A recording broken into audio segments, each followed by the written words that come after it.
Welcome to episode 8 of the Deficient Vegans podcast. I'm the muscle deficient vegan and here with the protein deficient vegan. You want to say hi? Hi! Hi. So, Happy New Year, everybody. Today is January 1st, 2024. January, if you don't know, also starts Veganuary, which is in the month of January. People will try a plant-based diet or try out the vegan lifestyle if they're maybe thinking about transitioning to something like that. And did you know a lot of people that try out Veganuary actually stay vegan? Oh, I didn't know that. Yeah. That's pretty cool. It's a pretty good ratio. Yeah. So in the spirit of Veganuary, we're going to go over some kind of tips and tricks for going plant-based. Over the years, I've gotten a lot of questions about, like, don't you have cravings for meat and dairy products? Which I think is a pretty normal question because a lot of people are omnivorous before they decide to go plant-based. So we've put together, like, a list of our favorite swaps for, like, condiments, meat, cheeses. So for condiments, we've got Follow Your Heart mayonnaise and Follow Your Heart ranch dressing. You can find both of those at the grocery store. They're both really good substitutions. Yeah, I think I like the ranch dressing even better than, like, Hidden Valley, honestly. Yeah, the ranch dressing is actually really good. Then for some meat alternatives, there's a brand called Gardein, Gardein, that makes a whole lot of stuff like Fish fillets. Fish fillets, chicken tenders, obviously not real fish or chicken, just vegan substitutions. Crab cakes. Oh, the crab cakes are really I think good. like their seafood alternatives are probably the best we've found. Yeah. And they also have a lot of good like fake chicken stuff. Yeah. There's also a cool brand called Meaty that's kind of new, but they use mushroom root and make it kind of like a fake pulled meat type situation. Yeah, honestly, the texture is so close for what I can remember that I don't like it. I like it. It's really good in tacos. The next one is Morningstar, which has been around forever. And when I was a vegetarian and a little kid, I had Morningstar all the time. They still have a lot of really good vegan meat alternatives. Like their veggie corn dogs are fire. Yeah. Also, you've probably heard of Beyond and Impossible for burger patties. I think they're pretty interchangeable. They both are patties of fake meat. So you can use them the same way you would use any other patty of meat. I think they also have like sausages and stuff. Yeah. Not really my cup of tea. Yeah. I just don't really like that stuff. They're not outstanding, but they fit the bill if you really need to substitute in hamburgers or something. Yeah, if you're really missing it, I think it'll do. Yeah. Also, for something like sandwiches, tofurkey deli slices are pretty good. It's basically tofu shaped like deli turkey slices. Yeah. So the macros are good too, I think. Yeah, they have a pretty high protein. Yeah.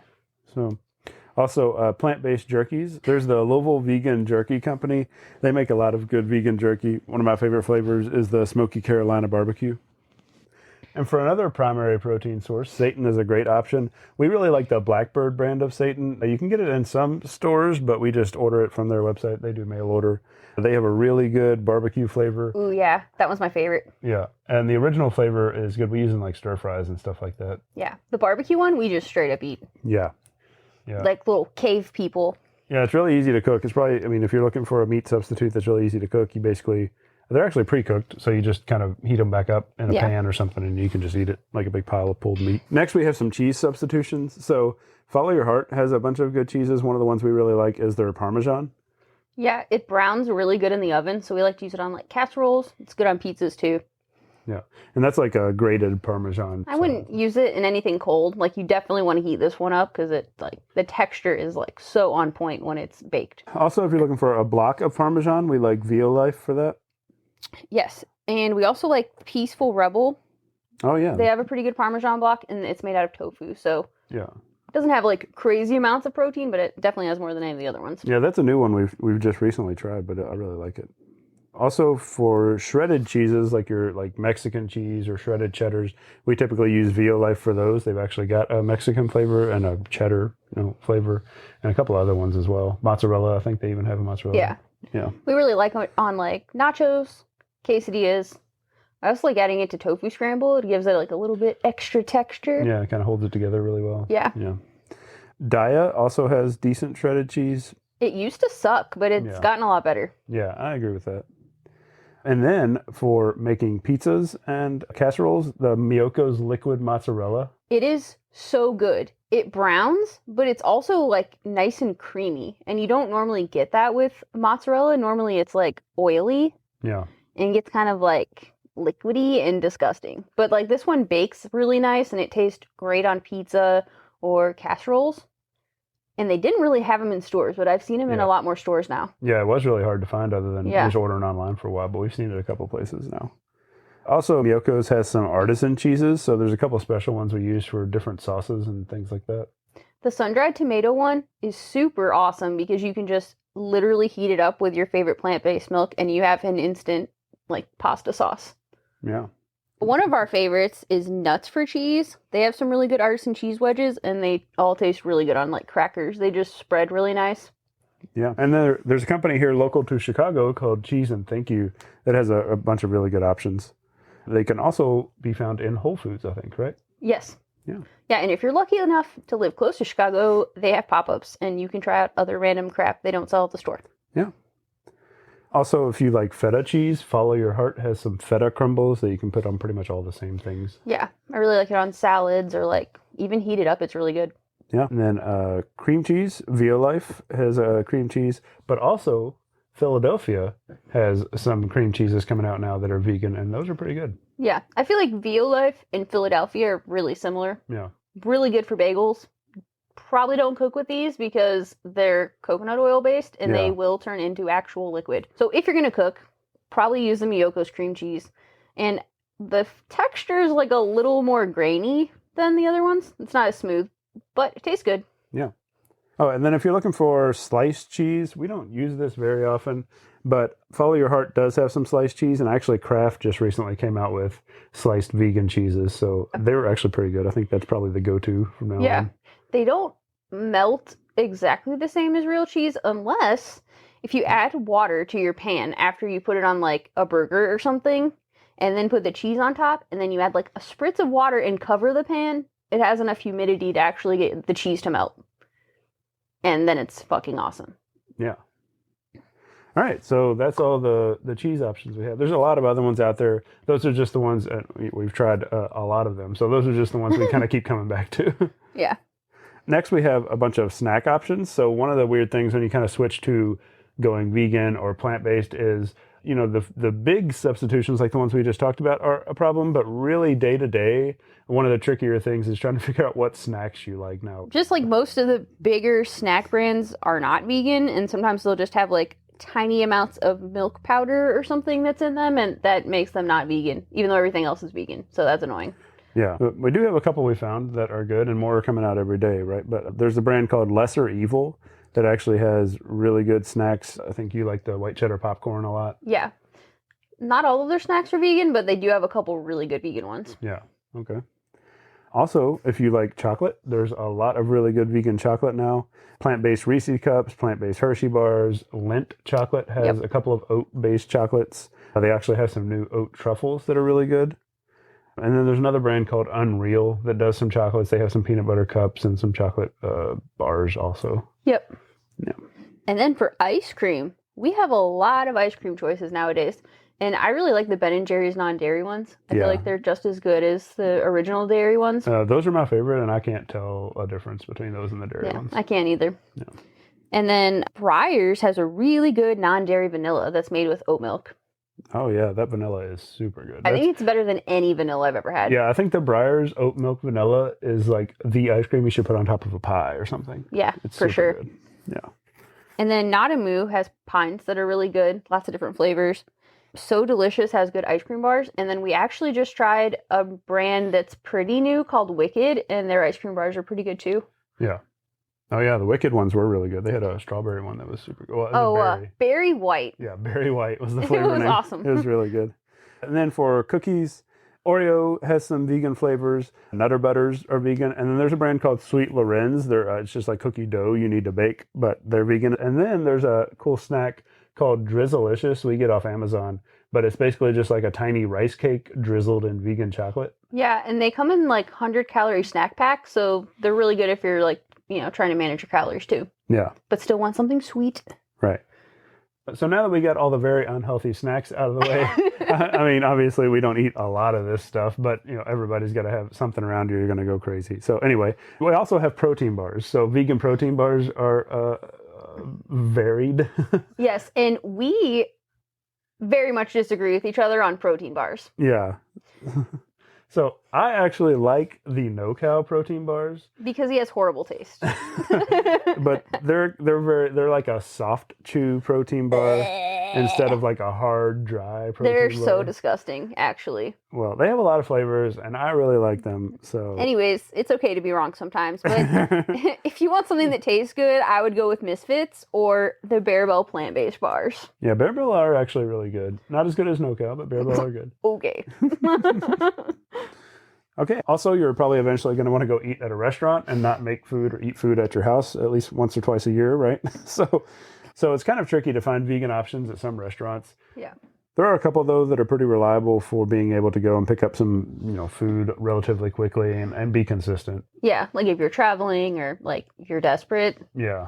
Taco Bell or Chipotle have pretty decent options. Yeah. And then if you don't already have this app, you should get it. It's called Happy Cow. And it's kind of like Google reviews, but it's just for vegans and vegetarians, and it has saved us many times. Yeah, Happy Cow, ever since we found it, has really changed the game on how we can eat while we travel. I mean, it's still not amazing, right? It's still hard to find places, Yes. but Happy Cow will at least show you all the options. Right. It doesn't create options, but it shows you what's there. Yeah. And there's actually, in a lot of places, there's a lot more there than you would think. So it's been super helpful and highly recommend. The next thing you might run into is just social settings, like whether it's family gatherings, social outings, work functions and stuff, where there just aren't going to be plant-based options. So it's important to have conversations up front, like letting people know your dietary restrictions or I don't know, bringing your own food. But especially if you're going to do it long term, you definitely want to have a plan for those. Yeah, I agree. And also, the bulk of what you're probably going to be eating as a vegan is going to be stuff that you cook yourself. There's not enough, packaged, prepared, especially healthy food out there to really sustain you a lot. Especially, I mean, it's going to be expensive if you try to do it that way. Oh, yeah. Especially the meat and dairy substitutions can get really pricey. Yeah. So, I mean, you really want to probably get pretty comfortable with cooking your own food. Yeah. And how to use spices. And, I mean, you definitely go out there and experiment, try some things. We've tried some of that, and it's worked out pretty well. Yep. So. But, just get a little comfortable. You can make some easy things at first. Obviously we have a lot of recipes on the website you can go through and try. But you should really get adventurous with cooking your own food. Yeah, for sure. Especially since a lot of restaurants, the vegan options are trash. Yes. And you can almost always make something better at home than you can at a restaurant, unless you're going to like a vegan specific restaurant where they actually have vegan chefs. Yeah, most standard restaurants, the vegan option is just to take all the protein and calories off of the dish and give you the lettuce that's left over. Right. So that's a very sad way to live. Speaking of protein, protein is one thing that you obviously will want to focus on, especially if you have fitness goals. And on a vegan diet, your protein sources are going to be a lot different than they are. Basically, none of the stuff you used for protein, probably as an omnivore, is going to be stuff you can use for protein on a vegan diet. Yeah, so if you are switching from omnivore to plant-based, and you're just taking out all of your animal proteins and all of your animal-derived products, and you're not adding in anything new like plant-based proteins, you are probably going to be deficient. Yeah, I mean, swapping to like beans and lentils will only get you so far, and it's probably sufficient protein to be healthy, but it's going to be a pretty low protein diet unless you intentionally seek out the primary protein sources that vegans use, which are like TVP, tofu, seitan, tempeh, and wheat gluten are the primary, like very high protein percentage sources. And if you are unclear with how to use TVP or tofu, which are two of our favorites, we've actually got dedicated articles on the website about each of those now. Yep, and creative ways to use them. Yeah. Now on to plant-based versus vegan. They're used pretty interchangeably, and dietary-wise, they're almost the same, but other intents and purposes, they are not the same. So plant-based usually does mean, in terms of food, it does mean vegan. But some things that are marked plant-based, or even some people who say I'm following a plant-based diet, that can mean predominantly plant-based, but they still include some animal products. So you do want to be careful. Not everything that says plant-based is 100% vegan. And, plant-based really just focuses on the food. So if somebody says they're plant-based, they're probably not following a vegan lifestyle and things outside of food. Yeah, it's usually for like health purposes. You might go plant-based or maybe like environmental impact. Right. Now, veganism, that's a lifestyle, and people are vegans for ethical reasons around, animals. Yeah. Which we won't go into all of that here. Lots of good articles you could read. Yeah. But we will talk about some of the things you might want to look out for if you are trying out veganism, because there's a lot of hidden animal-derived stuff in a lot of different things. Things Like, that really blow your mind sometimes. Like, why did they use this in Yeah. this thing? It doesn't it makes no sense. Like clothing, accessories, shoes, you really got to be careful what you buy. Specifically around like shoes and purses. Yeah. They put the all- obvious thing is leather, right? But there's way more than that. Oh yeah, there's like silk and down or feathers, suede, animal-derived glues. Yeah, the glues are And dyes. crazy. Yeah, so like shoes, you want to make sure you're getting vegan shoes. Even if they don't use leather, they might still not be vegan. So there are lots of good comprehensive lists out there that talk about like which shoes, which purses are leather. I don't know a lot about shoes and purses, so you're going to have to Google that. Some of the brands are coming around. Some of the bigger brands like Nike do have a couple of vegan shoe Yeah. options. So. Hoka has some really good, athletic shoes. Yeah. The next one is like beauty products and cosmetics. Those can be kind of hard to figure out because you might see like a cruelty-free label, which actually doesn't necessarily mean it's vegan. It could just mean they don't test on animals, but they still use animal products, which is bizarre. Yeah. But that's just something. There are also like good lists for what is and isn't vegan. And a lot of stores have like a filter. You can filter products by what's vegan now. Oh, that's pretty cool. I know that's historically been kind of one of the harder things to track down the source of and what was really done through production and things like that. Yeah. On food, there's some like hidden non-vegan ingredients like honey, gelatin, anything fortified with lanolin. You'd find that in like cereals. Yeah. So basically, those aren't vegan. Watch out for those. Pretty much includes any gummy bears, gummy worms. They do make vegan ones, but just stuff to keep an eye out for.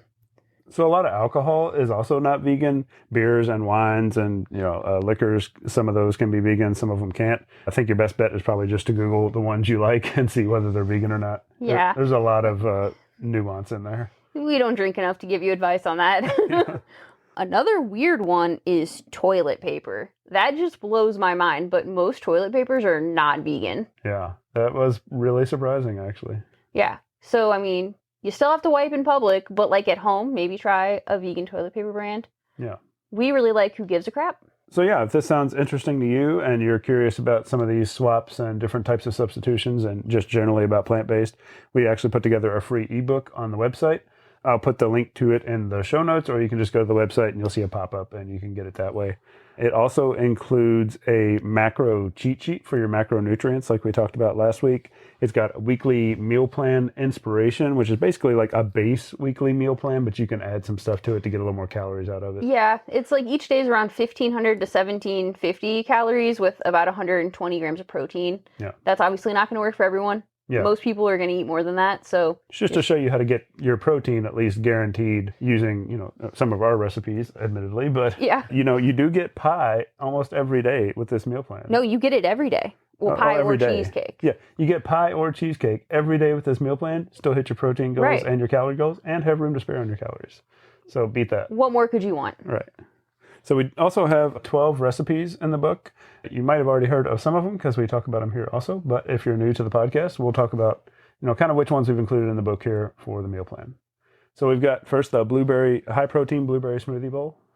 Yep, and that's just normal smoothie bowl, except we used extra firm silken tofu. And you could, of course, use this recipe as like a base and switch out, whatever fruit you want to use. Next up, we've got a tofu scramble. So if you're used to scrambling eggs in the morning as an omnivore, tofu scramble is a really great substitution, just as easy to make and super delicious. You can even make it look like eggs by putting some turmeric on it. Yeah. And you could make a pretty big batch of it and just kind of eat it throughout the week. We also have TVP protein pumpkin craisin muffins. These are super good. And they are super good. We were a little surprised the first time we tried TVP for muffins at how well they turned out. But, I mean, they're just as good as any other breakfast muffin, and they're healthy. So yeah, keep I really you full. like them. Yeah, For some lunch options, we have a high-protein crab rangoon dip. You could put this in a tortilla or eat it with tortilla chips, but it's a really good, easy lunch option, and you can pack it, and you don't need to heat it up because you eat it cold. Yeah. So.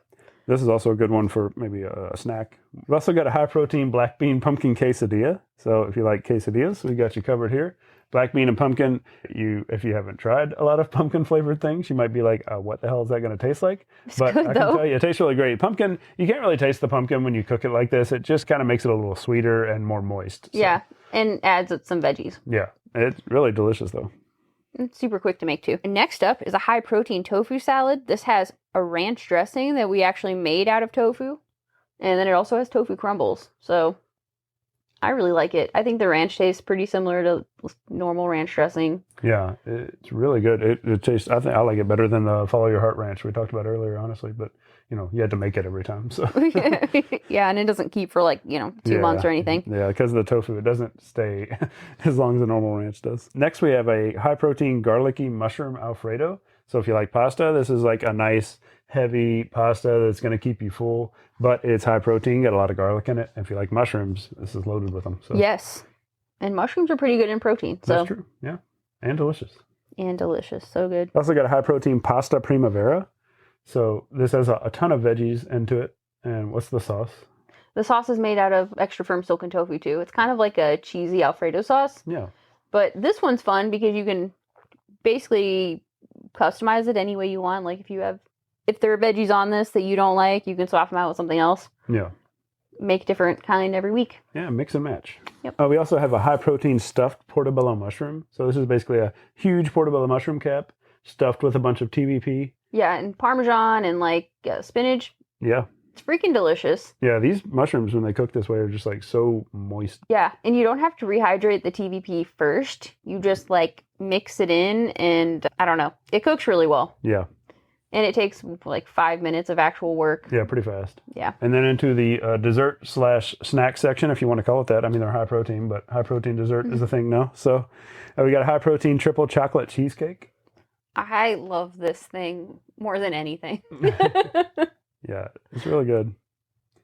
Yeah, I think I could sit down and eat this whole thing at once if I really needed to. Oh, yeah, me too. Yeah. Easily. I could also eat the next one, which is the peanut butter chocolate protein cheesecake. Yeah, peanut butter, chocolate, basically a big high protein Reese's pie. Yeah, it's ridiculous. I can't even believe it has tofu in it. It's stupid good. Actually, we got our family to try the chocolate cheesecake. Yeah. And they liked it. Yeah.